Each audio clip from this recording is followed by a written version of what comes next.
fans, welcome to Panther TV. I've got Super Coach Brad Gotch with me. Brad, how you going? Good, thanks, Nick. Good to see you, son. Good. We've come off 2 big wins. How are you feeling, and how do you think the group's feeling about this weekend's clash against Glenelg? I think everyone's pretty excited, Nick, about the way we're playing, and in the first couple of games get a couple of wins under our belt and get a bit of confidence up, and I suppose it justifies what we're doing in our methods, so everyone seems up and about, I think. That's good. Who's impressed you the most so far in these 2 games that we've had? Oh, gee, can I say the whole team in both? You can. I can, but no, look, there's been some really good performances. I suppose Brett Eddy's been the star up forward, kicking 4 and 6 goals in the first 2 games. Guys like Keegan Brooksby has been outstanding in the ruck. Ably supported by a lot of the midfielders like yourself, Nick. You've done a little bit of good stuff along the way. Brad. Thank you, good work. I think the back line's held together really well. You know, I've been impressed with Josh Saulis down the back line, also Krabby. You know, the old stages have been holding up for us so far, which is really good. Josh Giddings has been impressive. I suppose up forward, besides Brett Eddy, you know, Lachlan Boyd's shown a fair bit, I reckon, too, and Matty Rankin in the first week specifically showed a bit. So all in all, so far it's been a pretty even team performance though, but those guys have been, I suppose, a little bit more special than the others. Beautiful. Now obviously a little bit of a danger game, I guess, with Glenelg, what happened last week. Are you a little bit worried about that?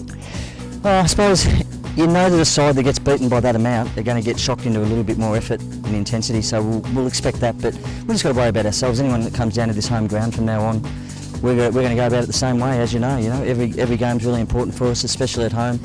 We want to make this sort of our fortress here this year and make opposition teams coming down for you, having to come down here, just like Geelong do and West Coast do and Fremantle do, you know, so it certainly can be a really good advantage for us. So yeah, we need to be up and about early and make sure that we're ready to play against an opposition who will come out fighting after last week. Now you were at the game last week. Who were a few Glenelg players that sort of caught your eye? Well, look, they've got a pretty good core group. Guys like Lonigan and Joseph, you know, played a lot of AFL footy. Clint Alloway's been around for a long time, both in the VFL and the Sandful. Someone like a Mitch Thorpe's come over from Tasmania, you know, and he had a great year last year with the Southland system. And there's been a couple of guys that Nick Stevens has brought over from the Gippsland Power that show a little bit in Scott and Muir. So all in all, you know, they've got enough talent there, so we've just got to be prepared for whatever they throw at us.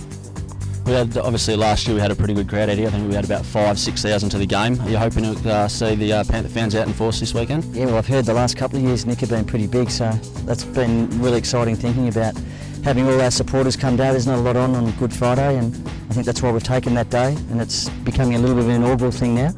So we hope the Panther fans really get behind us, and I mean the whole point of the way we're going about it at the moment is to get that community support, you know, and especially in the junior development stuff, we're hoping that young guys aspire to play at the higher level. So this is your opportunity to come down and see what it's like and support the team that's in your region. That's right. On to the more serious stuff now. There's been a few sort of things floating around that I'm the coach's pet, and obviously I take that quite seriously and really try to do that. So the only thing is Caleb Daniel. I hear that he's been sniffing around. What's the go there? Well, he is my size, Nick, you know, and I can actually talk to him eye to eye, so he might have taken over I can bob down if you want. He might have taken over your mantle. No, look, he's just a delightful young man, and you know, we know what the future holds for him. He's got a bit of a nasty ankle injury at the minute, but you know how hard he works and what sort of personality is around the place. So look, I haven't actually totally taken off him yet because he is injured, so you're still quite up there too, Nick. Don't worry about that. That's good, perfect. And the last one, who is your favourite assistant coach and why? Oh, that's a tough one because it's been interesting. The last few weeks I've been paying out on the assistant coaches a little bit. I find at times I have a bit of Mick Malthouse and Rodney Eade in me, and I lose a bit of intensity, or I get a bit of intensity, I should say. So look, no, I've been really happy with all the boys so far. I mean, Mouse does the midfield. That's Brett Buckle, of course.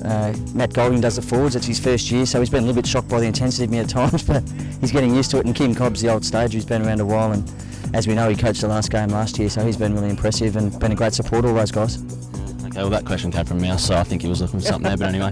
Thanks for joining us, Brad, and hopefully we can see all the Panther fans out this weekend. I really appreciate your support. Thanks, guys. Well done, Nick.